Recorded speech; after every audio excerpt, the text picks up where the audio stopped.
重的行李，犹如尼罗河堤，经过几道闪电，看到一堆光圈，不确定是不是这里。我看到几个人站在一起，他们拿着剪刀摘走我的行李，擦拭我的脑袋，没有机会返回去。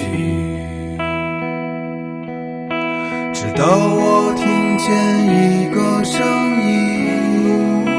我确定是你，可你怎记得